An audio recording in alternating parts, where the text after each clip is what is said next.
no programa.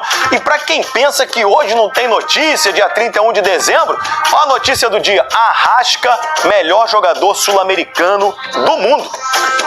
Presente! Arrascaeta é o nome da emoção! Arrascaeta, mas pode chamar de Rei da América. O camisa 10 do Flamengo foi eleito o melhor jogador sul-americano de 2025 na tradicional votação do jornal El País, do Uruguai. O Arrasca recebeu 179 votos de um total de 264. Com 39 votos, Messi ficou na segunda colocação, bem longe. Adriano Martínez, atacante do Racing, fechou o pódio. Aos 31 anos, o Arrascaeta viveu a melhor temporada da carreira. A mais artilheira. Arrascaeta brilhante! A com mais passes pro gol. Ele, quando chegou aqui no Flamengo, jogava mais pelo lado esquerdo, deixava todo mundo na cara do gol. Quando foi pra posição dele, agora virou artilheiro, viu? A temporada não se resumiu apenas aos números, foram 4 títulos.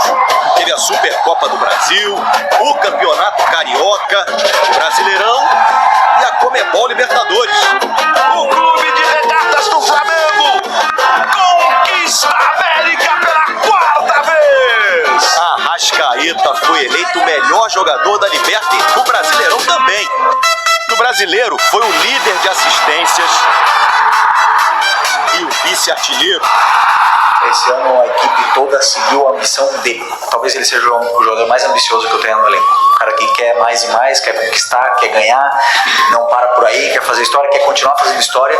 E eu só tenho simplesmente a sorte de ter vivido a melhor temporada da carreira dele. Além de números e títulos, o Arrasca bateu um recorde. Contra o São Paulo no Brasileirão, tornou-se o maior artilheiro estrangeiro do Flamengo. São 98 gols com a camisa rubro-negra, gente. Já é muito tempo que eu estou aqui no Flamengo. Como eu falei, eu já quase virei mais um torcedor. Eu sei o que o torcedor sente. Essa aqui é minha casa e eu não tenho palavras para explicar o que é Flamengo para mim. E para a felicidade da torcida do Flamengo, ainda renovou com o clube até dezembro de 2028. Gols, assistências, títulos. Arrascaeta foi mesmo o cara de 2025. Cara não, o Rei da América. E para 2026 o Flamengo espera mais um ano de brilho do seu camisa 10. São desses jogadores que nós temos que aproveitar enquanto está aqui, porque é um jogador especial. Ele é diferente. Arrascaeta é o nome da emoção! O Flamengo quer o Caio Jorge, do Cruzeiro, artilheiro do Campeonato Brasileiro, artilheiro da Copa do Brasil, e na verdade o primeiro contato teria partido do Cruzeiro, que a pedido do Tite, ligou para o Flamengo interessado no Everton Cebolinha. Tocou o telefone lá do BAP, o Tite: eu quero Cebolinha, manda o Cebolinha para cá. Ah, você quer o Cebolinha? Então fazer o seguinte, me manda o Caio Jorge. Eu falei alguma vez, é por aí, Benê, tudo bem? Perfeito. Me corrija se eu estiver errado. Exatamente, é porque ontem um dirigente do Flamengo entrou em contato comigo para explicar e contextualizar como é que foi toda a situação. Porque fica parecendo que o Flamengo procurou o Cruzeiro e botou o Cebolinha na vitrine. Ou seja, entre aspas, desvalorizando um jogador que teoricamente está valorizado no mercado. A ordem não foi essa. Só que a ordem não foi essa, exatamente. O telefone do Flamengo tocou, mais precisamente do José Boto, o Cruzeiro demonstrando interesse em Everton Cebolinha, a pedido do Tite. E faz total sentido, porque o Tite gosta muito de Cebolinha. Inclusive, o Cebolinha teve a melhor fase dele com a camisa do Flamengo, justamente quando o Tite era o comandante do Flamengo. E aí o Flamengo virou: vocês querem o Everton Cebolinha? Beleza, a gente topa negociar. Então, vamos negociar o Caio Jorge. Vocês têm interesse em negociar o Caio Jorge? E aí foi o que o Cruzeiro respondeu: não, a gente não tem interesse em negociar o Caio Jorge está custando 50 milhões de euros aqui pra gente. Ele só sai por essa quantia. Então começou o contato através do Cruzeiro. Foi basicamente no meio da temporada, você vai se recordar disso, quando o Cruzeiro quis o Luiz Araújo.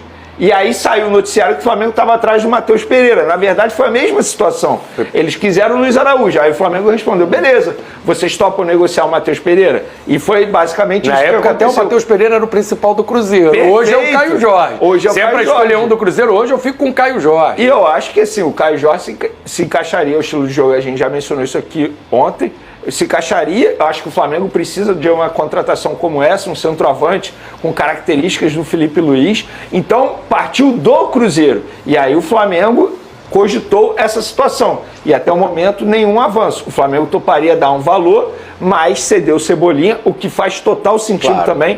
Não tem o mesmo peso hoje, né? E assim, o Flavinho, o Cebolinha, eu acho que, de fato, ele precisa respirar novos ares. Ele está entrando numa reta final de contrato, o contrato dele vai até dezembro de 2026. Isso quer dizer que essa é a última janela de transferência para o Flamengo negociar o Cebolinha, porque não faz nenhum sentido um clube interessado em Cebolinha comprar o Cebolinha no meio da temporada, sendo que ele pode assinar um pré-contrato. Então chegou o momento do Flamengo decidir. Vai renovar? Vai ficar com o Cebolinha? Vai deixar o Cebolinha sair de graça no fim do ano? Ou vai negociar esse jogador agora, ele valorizado no mercado? Eu, particularmente, eu tenho a minha opinião que chegou o momento de valorizar esse jogador. Eu acho que não faz o menor sentido você renovar o contrato de Cebolinha. Não é um jogador que, embora tenha terminado bem a temporada, mas não é titular. Mesmo ele terminando bem a temporada, quem foi titular foi o Samuel Lino, nos principais jogos do Flamengo, e o Samuel Lino em baixa. Então, acho que chegou o momento de negociar o Cebolinha. Para o Flamengo, seria maravilhoso essa negociação. Para o Cruzeiro, acho que nem tanto. Para o Caio Jorge, acho que seria ótimo, que para mim ele chegaria para ser titular. E para o Cebolinha também, porque ele ia respirar novos ares e ia ter ao lado dele o Tite novamente, que fez ele jogar muita bola com a camisa do Flamengo. Aí o Lucas, o Tite fica numa seguinte situação: eu quero o Cebolinha, conheço ele, trabalhei com ele na seleção brasileira, ganharam Copa América junto, acho que o Cebolinha até foi um dos destaques. Foi. Aquela Copa América de 19. Foi o artilheiro. Foi o artilheiro. Jogou com ele bem no Flamengo, eu quero o Cebolinha, mas para eu ter o Cebolinha, eu vou perder o principal jogador do meu elenco hoje, que é o Caio Jorge. Você acha que a vontade do Tite ter o Cebolinha é tão grande a ponto dele abrir mão do Caio Jorge? Você abriria a mão pelo Cebolinha? Flávio, eu vou te falar assim, pelo lado do Tite, é bem a cara dele querer o Everton Cebolinha, até pelo que o próprio Tite demonstrou no Flamengo, né? Tanto usando o Cebolinha na ponta, onde o Cebolinha talvez no Flamengo tenha vivido o seu melhor momento, foi nas mãos do Tite, e até pela característica. Se Felipe Luiz é um técnico que gosta de um centroavante mais móvel, né? Ficou nítido isso nessa temporada, como a gente já mencionou aqui no programa, utilizando o Bruno Henrique algumas vezes ao invés do Pedro. O Tite é um técnico que gosta mais desse pivôzão, né? O Pedro, durante ali o período em que o Tite esteve no Flamengo, foi muito utilizado, foi até muito bem utilizado. O Venecita, até o momento que o Tite perde o Pedro, é um momento que o Flamengo cai muito de produção. Lembrar que o Tite levou o Pedro para a Copa do Mundo, Sim, né? exatamente. Seleção. Então, assim, o Tite Então demonstrou... você acredita que é capaz até do Tite topar? Não exatamente a troca, né? Sim, uma recompensação. Exatamente, mas pelas características do Tite, eu acho que o Tite gosta de centroavante mais parado, né? Que tenha mais esse pivô, faça mais esse papel de pivô. E o Cebolinha, como você falou, na Copa América de 2019, além de ter sido artilheiro, ele foi o craque daquela final, né? Que o Brasil ganha o título. É um jogadoraço, eu acho o Cebolinha, assim, muito bom de bola. O Cebolinha, ele só não é titular hoje no Flamengo, e ponto. O Cebolinha seria titular em qualquer outro clube do futebol brasileiro. E pro Flamengo também é jogo. O Flamengo tem na ponta esquerda o Samuel Lino, que é a maior contratação da história do Flamengo, né? Então, assim, pra que ter o Cebolinha, se independente da bola que o Cebolinha jogar, o Samuel Lino, por conta da grife, vai ter que ser o titular. E tem o Bruno Henrique que joga ali naquele lado também. Tem o Bruno Henrique, tem Carrascal, tem Gonzalo Plata, que também pode fazer essa função. Tem muitas opções. Eu, assim, particularmente, acho que chegou o momento do Cebolinha dizer adeus ao Flamengo. E nada contra o jogador, tá? Mas ele não tem culpa de se machucar. Ele não teve culpa e é um cara extremamente profissional, de verdade. É um cara que se cuida, não é o faz caso todo daquele o trabalho. cara farrista que não se cuida. Zero isso. Ele não tem esse perfil de ir pra noite, muito pelo contrário, um cara super de família. Senso histórico de lesões. E o Cebolinha fecha o ano até com a torcida pedindo ele como titular, ao invés do... Aqui a gente debateu se ele deveria ser titular ou não na final da Libertadores. Eu teria escalado ele. Jogou muito. Eu lembro que eu falei que sim, mas que não acharia um erro botar o Samuel Lino pela questão ali, de muito equilíbrio, estilo de jogo. Eu sou um cara que eu respeito muito o Felipe Luiz pela maneira como ele estuda o adversário.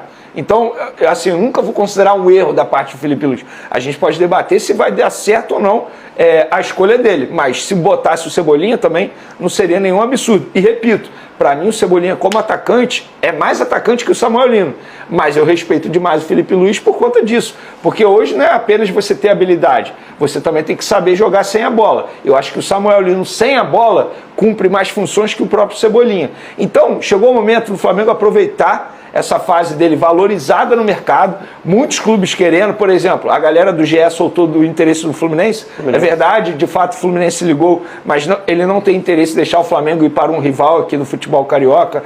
O São Paulo também ligou, o Atlético Mineiro ligou. Então chegou o momento do Flamengo aproveitar essa fase valorizada dele. Acho muito difícil o Cruzeiro topar. Por quê? O Caio Jorge é o principal atacante. Duvido, porque ele perdeu o Caio Jorge pro rival. Por mais que o Tite goste de um centroavante, beleza, você libera o Caio Jorge. Aí vai ter o Gabigol, que a gente sabe que dificilmente vai ficar no Cruzeiro. E aí o Cruzeiro vai ter que ir ao mercado contratar um outro centroavante. Não faz o menor sentido em você reforçar um rival. No futebol é difícil dizer, nunca vai acontecer. Mas se o Cruzeiro fizer isso, particularmente eu acho que está abrindo mão de brigar por grandes títulos junto com o Flamengo. Agora, esse histórico de lesões me chama a atenção. Tanta gente interessada no Cebolinha, Lucas, sabendo que nas últimas temporadas ele pouco jogou. Não sei se foram problemas diferentes, né, Vene? Mas isso, de certa forma, não inibiu o interesse dos outros clubes, né? Sabendo que ele tem... É pouco efetivo, né?